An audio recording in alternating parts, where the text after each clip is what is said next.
Cancer has been a controversial disease over the past years up to now.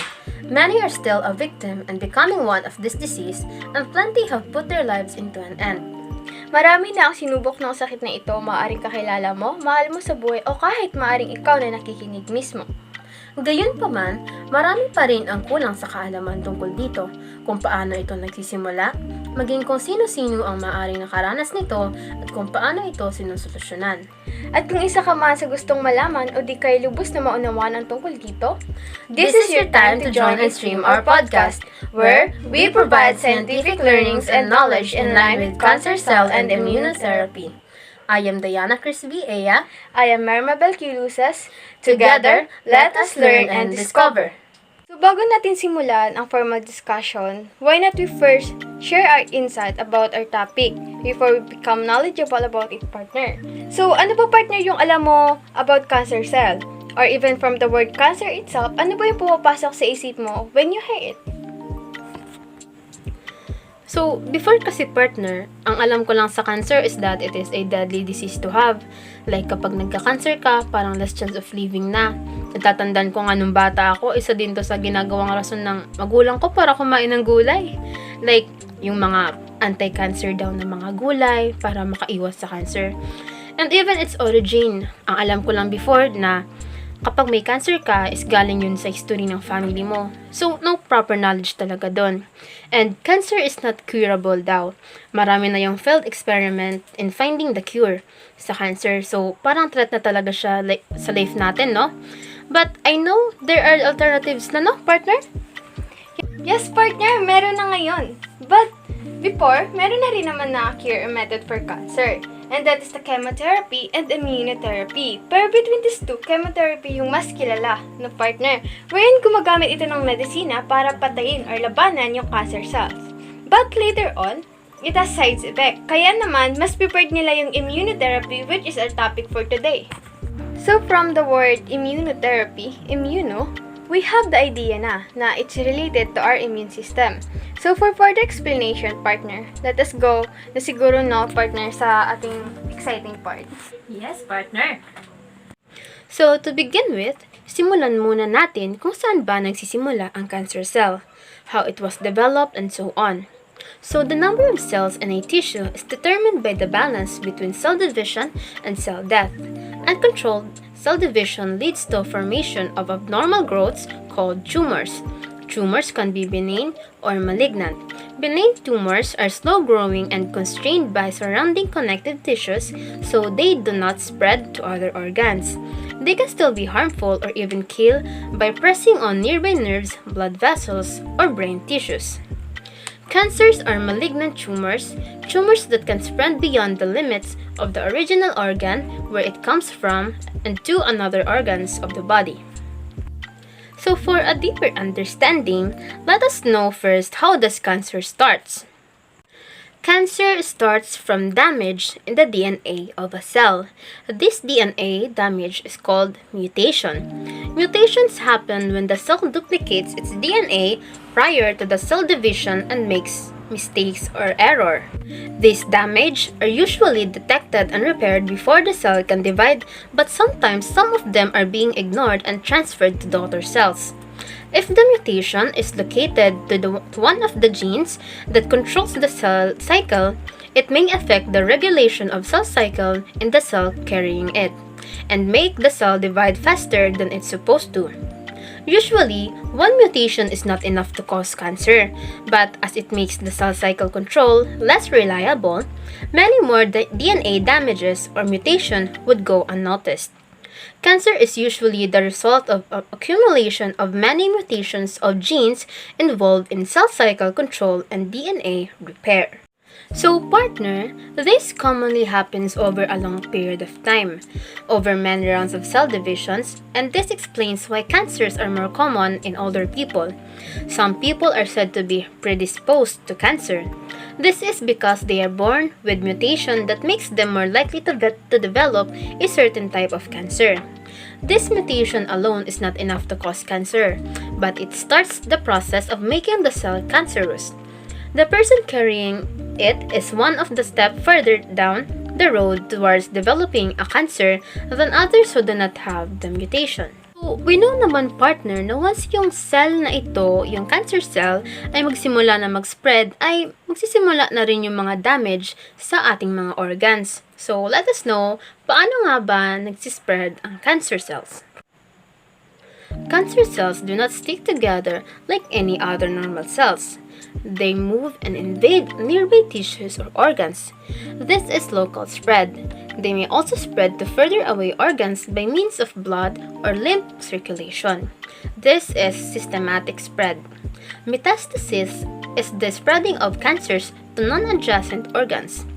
Cancer cells from the origin tumor or the primary cancer can break out and may be taken up by the blood or a lymph vessel for a ride throughout the body. They can then squeeze out from the vessel into other tissues and start a new tumor growth in the new location, which will become secondary cancer. While traveling in the bloodstream, a cancer cell usually stops at the first place when the vessel is getting so narrow that it gets stuck. As blood flow from most organs goes to capillaries of the lungs, this is where cancer spreads the most. Lungs are indeed the most common site of secondary cancers. Likewise, while traveling in the lymphatic system, cancer cells commonly get stuck in the nearest lymph nodes where the vessel gets narrows. This is the reason why surgeons usually remove nearby lymph nodes when removing tumors. Grabe partner, di naman halatang pinaghandaan mo masyado ang araw na to, no? Pero based on what you said, I know that our listeners has gained knowledge about cancer cells now. Aba, syempre naman partner. Young and future scientist yata ang audience natin for today's podcast. So now na alam na natin ang tungkol sa cancer cells, it's now your turn para naman magbahagi ng iyong kaalaman tungkol sa solusyon sa ating cancer cells, which is yung immunotherapy. Yes, partner, I will share my knowledge about immunotherapy. So, syempre, kapag may problema, may solusyon. Yes. So, itong isang American bone surgeon and cancer researcher ay kilala bilang kauna-unahang may kontribusyon sa pag-aaral ng cancer immunotherapy. So, ano nga ba yung immunotherapy? But before that partner, did you know that the earliest case of cancer immunotherapy can be tracked back in 1891 when si paring William Coley, the father of immunotherapy, first attempted to leverage the immune system to treat cancer. Yes. So si William Coley pala yung tinutukoy mo kanina, partner. Yes, you got it right, partner. So, back to our question, what is immunotherapy? Immunotherapy is treatment that uses a person's own immune system to fight cancer. Immunotherapy can boost or change how the immune system works so it can find and attack cancer cells. Our immune system works to protect the body against infection, illness, and disease. It can also protect us from the development of cancer. How amazing is that, right, partner? Yes, indeed, partner. So, in addition to what you said earlier, our immune system is equipped with cells that forms an army that help our body defend itself and fight foreign invaders. And you know that some of these immune cells are called T cells and B cells that is programmed to get rid of foreign invaders like viruses and bacteria. T cells release toxins against the foreign invaders and B cells makes antibodies to neutralize them. We've known for some time that our immune cells can recognize cancer cells as foreign invaders and attack them by secreting special factors or weapons. So, how can our immune cells do this? To answer that, the organs of our body are composed of billions of cells. These cells contain thousands of proteins that act like worker bees and are responsible for the function of our cells. These proteins break into small parts called peptides. Some of these travel to the surface of our cells and are presented by molecules called MHC or HLA. T cells continuously scan the surface of these cells through the T cell receptor or TCR. Work as a barcode scanning machine, and the peptides presented on the cells are unique barcodes. This function of the T cells is called surveillance. If T cells recognize these peptides as normal, then T cells move on, but if the peptides come from foreign invader protein, then the T cells get activated to attack the invader cells with weapons to eliminate it. The T cells secrete certain proteins and chemicals called cytokines, and factors these molecules punch holes into the cells that contain the invading organism proteins. Our body's basic building blocks, they allow your cells to divide, rest, and function properly, but Sometimes these proteins get changed or mutated. The field of immunotherapy has shown great progress toward a cure for cancer after working for many years with some major recent breakthroughs. Immunotherapy is actually one of the most important revolutions in the history of medicine. Partner, kanina nabanggit mo na may dalawang paraan para ma-eliminate yung cancer cells. So, what are the difference between the chemotherapy and immunotherapy? That is a good question, partner, no? So, ang immunotherapy, it boosts or creates a stronger immune response that can kill cancer cells and don't harm healthy cells, while chemotherapy kills cancer cells and healthy cells. So, the side effects can be very different. So, what you just said, partner, was very important and relevant nowadays, no? So, for sure, maraming nalaman at natutunan ng ating mga tagapakinig. From the definition of cancer cell to its solution. But I know na hindi lang sila yung mga nakakuha ng lessons, but even us na nagulat. Precisely.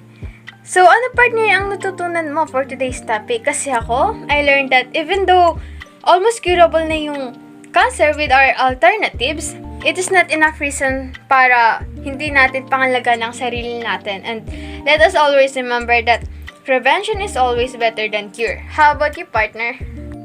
That is right, partner. That was a great takeaway.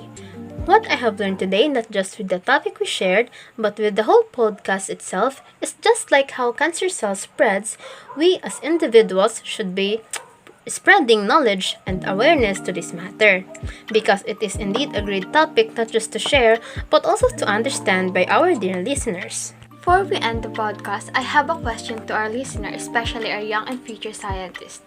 Many said that immunotherapy is the path to a cancer cure. Do you agree with the idea? And what do you think about it, our young future scientists? Let us know your insights about this matter by commenting below and also by sharing your takeaways. We hope that you all gain new knowledge. Thank you for listening. Bye-bye!